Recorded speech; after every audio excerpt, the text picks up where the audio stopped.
moment you see it, you know something is wrong. The homeowner scrolls through your website, sees a 4.9 star rating with no context, and immediately thinks, that could be anyone. Then they look at the next page where someone says, my water heater broke on Sunday, and the story just stops there. No name, no city, no resolution. That's not compelling marketing. That's lazy copywriting, and it's costing you customers. This is Home Services Marketing, the show about building trust with local customers in an industry where skepticism runs deep. I'm Mikey, and today we're talking about how specific stories beat star ratings, because the truth is, nobody cares about a number when that number could be fake. The core idea is simple. People don't believe in averages. They believe in details. And when you're trying to convince someone your plumber is reliable or your electrician is trustworthy, just showing them a 4.9 star rating with no context isn't enough anymore. That's not how the world works. A homeowner sees that number and thinks, I've seen this before. They know ratings can be bought, faked, or inflated by competitors. So what do they want instead? They want to hear about a specific problem, a specific solution, and someone they can trust. Here's why it matters. Every company claims 4.9 stars. Everyone. But when you ask people, what were you worried about before we helped, and what happened? That's the question that gets real stories out of them. Not, how was your experience? That's the generic prompt that gives vague praise. The worry then resolution structure is the one that builds trust. It's how you get to a story like, my water heater started leaking on Sunday morning. 2 licensed plumbers showed up at 8 a.m. Monday and had it fixed by noon. That's a real story, not a testimonial, a narrative. That's why the question you ask matters so much. If you're asking the wrong question, you're not going to get anything useful. When someone asks, how was your experience? They're probably just going to say something like, it was great, that's fine for a review, but it's not helpful for marketing. You need more than that. So instead, ask this, what were you worried about before we helped, and what happened? This question forces people to think through their actual situation.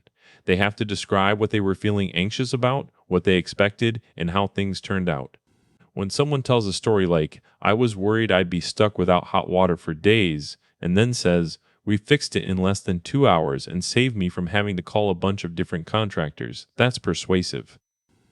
That worry then resolution structure is what makes the story do persuasive work rather than just sounding pleasant.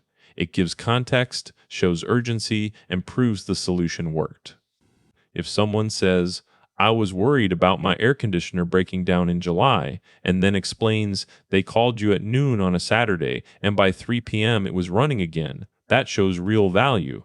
Then comes the attribution part, which is crucial. You have to say who did this and where they're from. You need to use a real first name and a city. Name someone in a named location. This adds credibility. It makes the story feel grounded. And if you're not doing that, then it's just another quote on your website. One more piece of noise in an ocean of overpromising. And where do you put these stories? Put them at the top of your landing pages. They need to be front and center right there when someone first lands on your site. Match testimonials with specific service categories.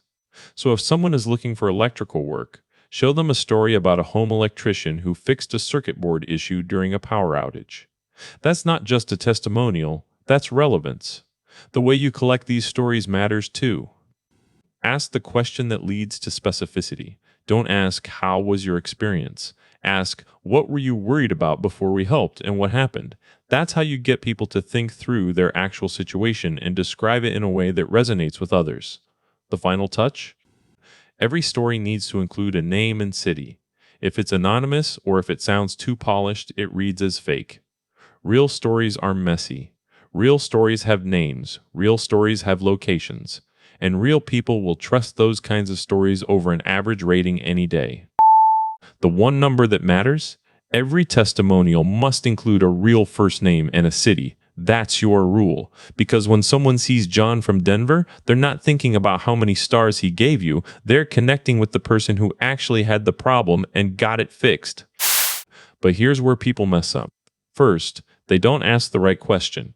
They keep using vague prompts that produce nothing but nice-sounding filler.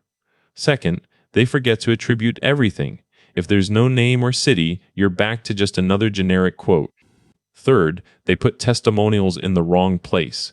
Put them where people see them first, not tucked away somewhere in the middle of your page. Fourth, and this is a big one, they think a single good testimonial will solve everything. It doesn't. You need multiple stories that match different service types, different pain points, and different scenarios.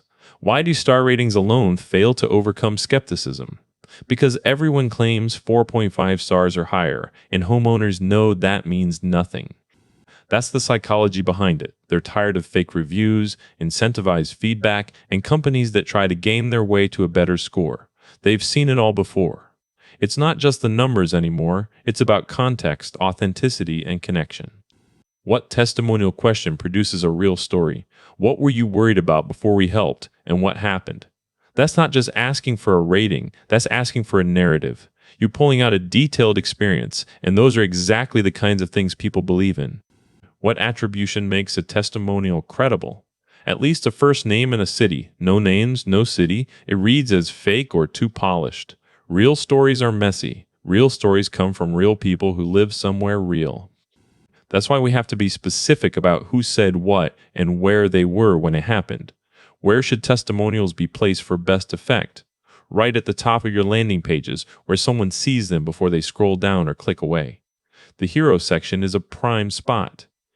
Every service category should have its own page with a relevant testimonial up front. If someone is looking for plumbing work, show them a story about plumbing. Not just, we did a job, but we fixed it in 3 hours after a neighbor called us in the middle of the night. That's why we don't just throw testimonials on a page. We match them to the actual service they're selling.